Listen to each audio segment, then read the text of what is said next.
السلام علیکم. خبر میډیا چینل کې دلته هرکلی وایو. امید لرم چې تاسو ټول به روغ جوړ او خوشحاله وئ، ژوند په مزو کې به وئ. دوستانو مینوالو په سوشل میډیا باندې ډېر زیات د غم خبر خور شوی دی چې د پښتو ډرامو مشهور او مزاحیه اداکار اسماعیل شاهید کوم چې د ګاډي اکسیډنټ کړی دی او د ګاډي په اکسیډنټ کې ډېر زیات په بد حال سره په هسپتال کې وفات شوی دی.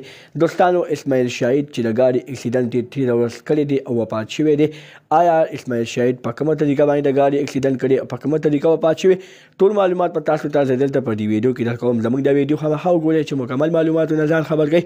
دغه رنګې نورو معلوماتي ویډیوګانو لپاره زموږ خبر میډیا چینل سبسکرایب کړئ، د نشان څخه خامخا وښیئ. زموږ هر یوه نوې معلوماتي ویډیو تاسو ته په اسانۍ سره ملاویږي. دوستانو مینوالو د پښتو ډرامو مشهور او مزاحیه اداکار اسماعیل شاهید چې تېره ورځ د ګاډي اکسیډنټ کړی دی او د ګاډي په اکسیډنټ کې ډېر زیات په بد حال سره وفات شوی دی.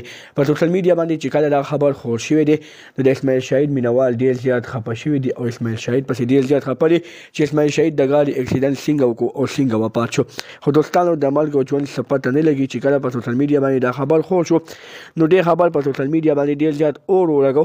د هغه اور لګېدو نه بعد دا خبر خورېدو نه بعد د اسماعیل شاهید مینوالو اسماعیل شاهید سره رابطې شروع کړې. په هغه رابطو کې پته ولګېده چې اسماعیل شاهید اکسیډنټ نه دی کړی، اسماعیل شاهید ژوندی دی. دا ځینې خلک د خپل ځان مخکې کېدو لپاره، د خپل ویوز راوستو لپاره او د خپل چینل وغیره پروموټ کېدو لپاره داسې قسمه خبرونه په سوشل میډیا باندې خوروي. نو موږ هغوی ته دا خواست کوو چې تاسو داسې قسمه خبرونه مه خوروئ چې په هغې باندې د یو مسلمان زړه ته تکلیف رسي، د یو مسلمان زړه ته پرې داسې قسمه نقصان رسي چې هغه زړه یې خفه کېږي او هغه مسلمان ته پرې ډېر زیات تکلیف میلاویږي. نو دوستانو مینوالو موږ ټول تاسو ته دا ګزارش کوو چې اسماعیل شاهید ژوندی دی، اسماعیل شاهید نه اکسیډنټ کړی دی او نه هغه په هسپتال کې پروت دی. دا ځینې خلکو چې کوم خبر خور کړی دی دا هسې ځان مشهوروي. دغه رنګې نورو معلوماتي ویډیوګانو لپاره زموږ خبر میډیا چینل سبسکرایب کړئ، د نشان څخه مخه وښیئ. زموږ هر یوه نوې معلوماتي ویډیو تاسو ته په اسانۍ سره ملاویږي.